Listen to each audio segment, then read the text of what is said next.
Dubuque in the 1980s was a very hard place to live. The recession of the 1980s took its toll, probably heavier in the Midwest than anywhere else in the country. I remember one day, and the city manager said to me, Terry, cities can die.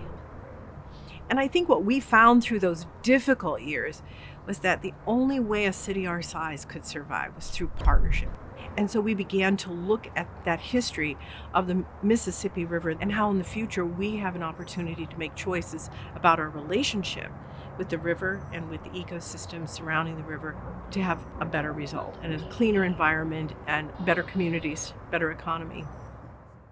Where we're standing right now is kind of right next to what we call the Bee Branch Creek, or actually the Bee Branch Creek Greenway, a park area that we've created within our town, through these neighborhoods.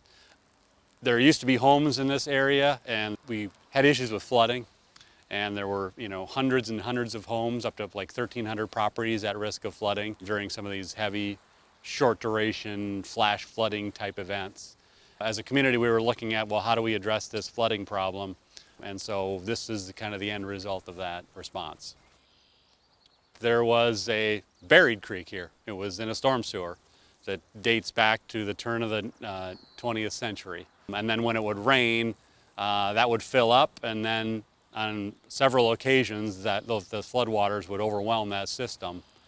As a civil engineer, our role is public safety. That's our number one mantra. So that was our challenge, to create something that was safe, but also something that the community would embrace. So we had to take a step back and really engage the public so that we understood what their needs were, above even just the flooding issue. What is important to them, what makes their neighborhood important to them, what's unique characteristics.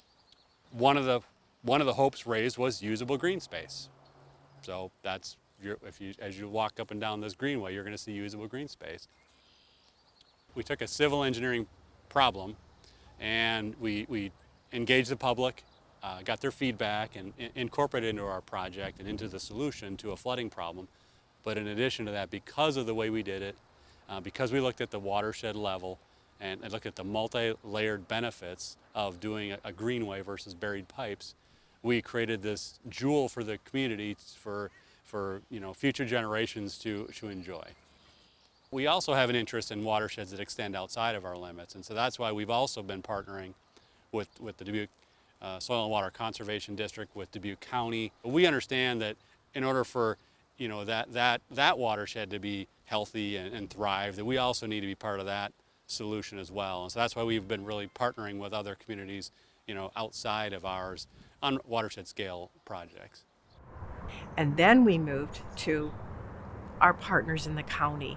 How can we work with our ag producer partners and support their work and support the work of conservation to reduce nitrogen and phosphorus runoff into our creek, Catfish Creek, and into the river? Dubuque County, City of Dubuque, and the Soil Water Conservation District really came together to kind of form a 28 agreement that collaboratively allowed, I think, myself and others in those organizations to kind of work collectively throughout our entire watershed in Dubuque County. If we can create a robust collaborative program, we can be more effective. It's a better use of dollars in general. But ultimately, the end goal is we can reduce flooding, we can improve habitat, we can improve water quality, we can do a lot of the things that it takes when you look at the complexity of a watershed.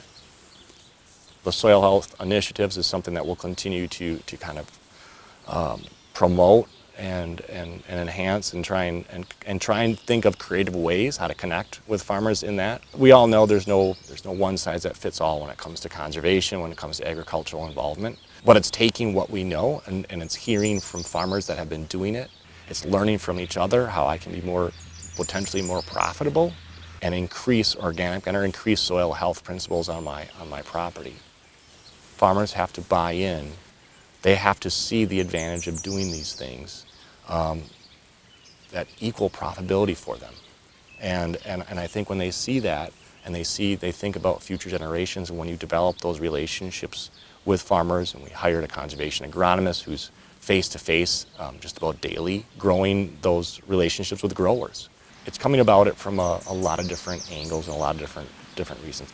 I think expanding community is a good way of putting it. We're working outside of these political boundaries, that we're in this together, and that we can create relationships that feed off of each other, that we can create new healthy environments, that we can create more recreational opportunities, and in doing so, reduce flooding and cleaning up the water and making more possibilities. We've built on Iowa traditions of land conservation and stewardship and value in public education. So we appealed to people to become partners with us in this journey. The tradition of Iowans that is built on this deep-seated belief in stewardship. They are not only stewarding and shepherding the resource, the land, but they're also feeding the world. We treat wastewater influent from the city of Dubuque, and we serve a population of about 60,000 people. We've been here since the 50s, essentially, reducing the amount of organic pollutants that go into the Mississippi River. And it's only been recently where we focused on nutrients.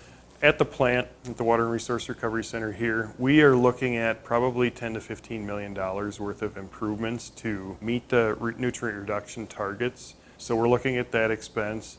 And then because of our ability to look out in the watershed and potentially create reductions there is a potential that we could meet some of that required reduction by partnering with other entities like Dubuque County.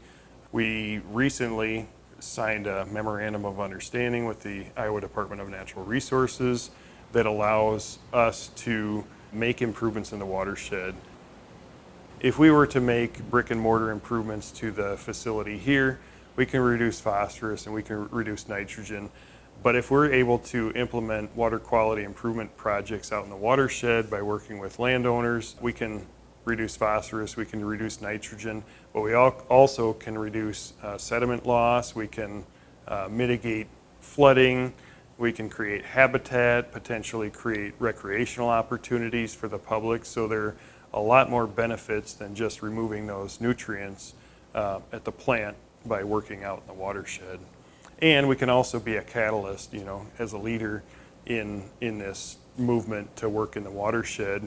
I think we're gaining a lot of traction with the public, other entities, the agricultural community, because we're all in this together. We're all connected in some way. The imperative is to educate ourselves as communities and then to work together in teams to address what challenges we face, because this is our place and this is where we live in, and we have an obligation and the joy of making it the best place it can be. And so the people and the planning and the partnerships that go into creating this space, which we call community, neighborhoods, people, community, is a result of a lot of hard work, but it's not work that can't be replicated everywhere in the country.